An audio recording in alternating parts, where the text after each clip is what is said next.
We came to meet the radical Islamic preacher known as the Jamaican on his own turf. And up a winding road into the Jamaican hillside we climbed. So we think this is it. Where Sheikh Abdullah Al-Faisal invited us. An interview, he said, to clear his name from an awful past. Hello? But we quickly learned Sheikh Al-Faisal had told us a lie. Is the Sheikh in? No. Can you tell us where he is? He's not here. Not here yet? He's not back from Kingston? Faisal, it turned out, had lured CNN to his island as part of a shakedown. CNN does not pay for interviews. The sheikh was asking for $15,000 just to talk. Why are you charging us so much money just to talk to you? More on that in a moment, but first, who is the sheikh? Why is he here in Jamaica? And why are counterterrorism officials in the United States taking note? Is he still a concern now? Well, he is a major figure on the radical stage, so he remains someone that we are concerned about, yes. He has been called the hate cleric, urging young Muslim men that the way forward can never be the ballot. The way forward is the bullet. He was convicted and jailed for 4 years in Britain for inciting murder. Most recently arrested in Kenya, authorities say this 46-year-old Jamaican was encouraging young Muslims to fight in Somalia. His arrest sparked riots, leading to 5 dead. The Sheikh's followers have left a trail of death and terror spanning 2 continents. Tapes of the Sheikh were found inside the apartment of this man, Jermaine Lindsay, who strapped on a backpack full of explosives on July 7, 2005, entering the London subway system and blowing himself up, killing dozens. Richard Reed listened to the Sheikh as he preached in London, then strapped explosives to his shoe and tried to blow up an airplane over the Atlantic. Accused bomber Umar Abdullah Muttalib wrote about the Sheikh in his online blogging. He is the Nigerian student charged with reportedly placing explosives in his underwear, attempting to set himself and this airliner on fire last Christmas. Al-Faisal tells young Muslim men it is their duty to terrorize and to kill Jews, Christians, Hindus, Americans.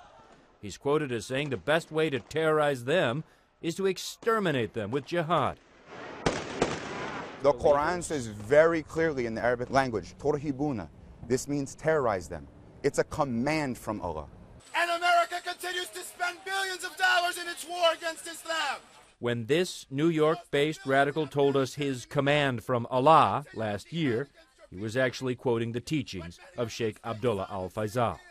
So eager was Kenya to expel the sheikh this year that authorities reportedly spent more than $500,000 chartering a private jet to deport the sheikh back to his homeland, Jamaica.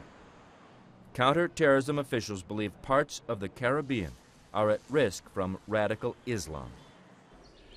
The fear is that even isolated down that road in a home, that this Islamic scholar, this preacher of radical Islam, could have an effect on the population here, gather a following, and perhaps influence others to follow the paths of the terrorists who have followed him. It's the reason we came to this island to interview Al-Faisal, invited by the sheikh himself, who promised he would explain himself once we arrived. When we did arrive, his new agent explained to us there would be no interview unless we paid $15,000. CNN does not pay for any interviews, but during 3 telephone conversations and 1 face-to-face meeting, the sheikh did try to explain how he was misinterpreted when he said Muslims should fight and kill Jews, Christians, Americans, and Hindus. That was the old sheikh, he told me. I've reformed since then. I'm just asking you, do you feel any guilt at all that these men listened to you and then went out and tried to kill people, and some of them did kill people? They listened to many clerics. Do you feel any guilt that they listened to you? I'm asking you a question, so you will not answer that question right now. He just hung up. He says he won't do the interview. He won't do the interview unless he gets paid, period. And he won't answer that question. There may be good reason the sheikh needs to be paid. He's economically and even socially isolated here. Jamaica is 95% Christian. a religion the Sheikh calls paganism. Outside Sunday services in the community of Hopewell, where the Sheikh has moved, we met village leader Cleveland Wright. I just want to make sure I understand what you're saying. You're saying he's okay, he's welcome to live here, he's welcome to live as a man, but not as a person who would influence. No. The Sheikh finds himself in a sort of exile in his own home country of Jamaica, unable to leave here because no airline will fly him. He's being watched by police and isn't even welcomed by Jamaica's Islamic community. The Islamic Council will not allow the Sheikh to preach in any of Jamaica's dozen or so mosques until he denounces his radical teachings.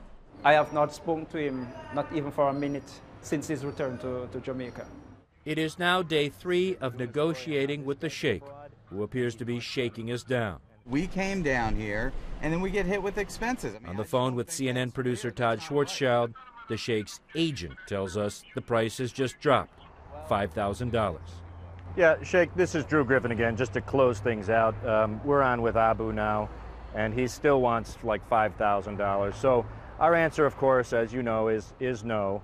There would be no interview, no promised apology for past offenses. But even isolated in his homeland, Abdullah al-Faisal remains free to preach his militant brand of Islam over the internet, at now just a short flight from his followers in the U.S.